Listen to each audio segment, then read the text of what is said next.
আজ আমি তোমাদেরকে একটা হেলদি নাস্তার রেসিপি করে দেখাবো। তার জন্য আমি এই চাল ডালের এই ব্যাটারটা নিয়েছি।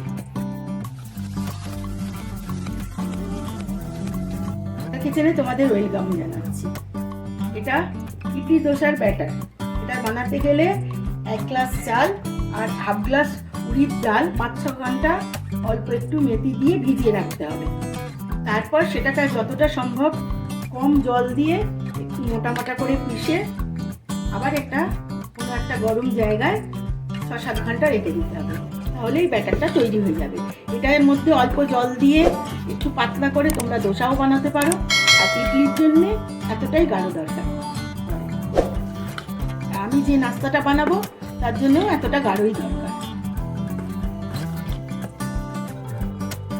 এর মধ্যে স্বাদ অনুযায়ী নুন দেবো।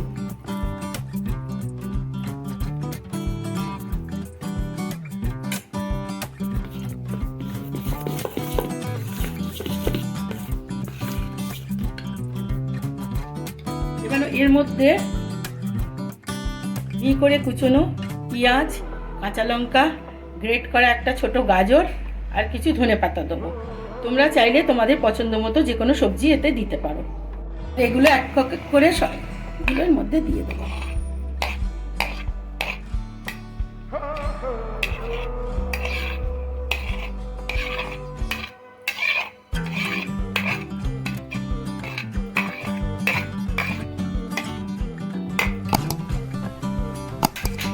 এবার এটা আমি ভালো করে মিশিয়ে নেব। এই ব্যাটারটার সাথে গাজর, ধনেপাতা, পেঁয়াজ আর কাঁচা লঙ্কা কুচনোটা ভালো করে আমার মেশানো হয়ে গেছে। এই আপ্পে প্যানটার মধ্যে আমি অল্প অল্প করে তেল দেবো।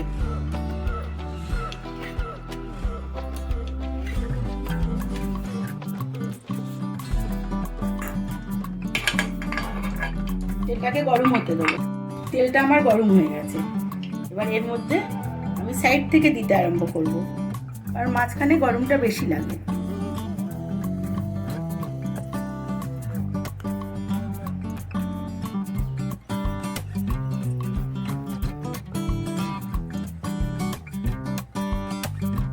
এইভাবে আমি সবগুলো ব্যাটারটা দিয়ে দেবো।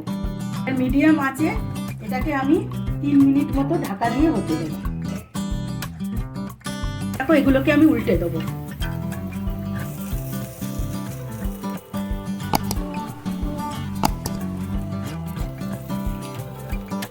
এভাবে আমি সবগুলো উল্টে আবার এমনি ঢাকা ছাড়া 3 মিনিট হতে দেবো। হয়ে গেছে। এবার এগুলোকে তুলে নেব। এবার এইভাবেই বাকিগুলোও আমি তৈরি করে নেব।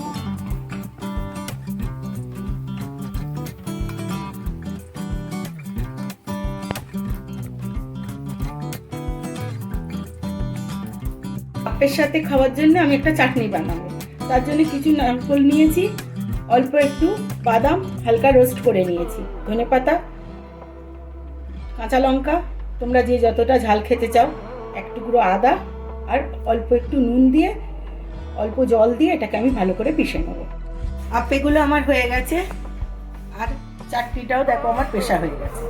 এবার এই চাটনিটার মধ্যে আমি একটা ফোড়ন দেবো। গরম হয়ে গেছে।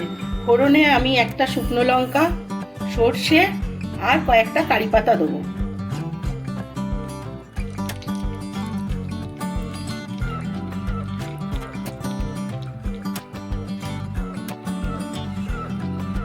এবার এটা আমি চাটনির মধ্যে ঢেলে দেবো।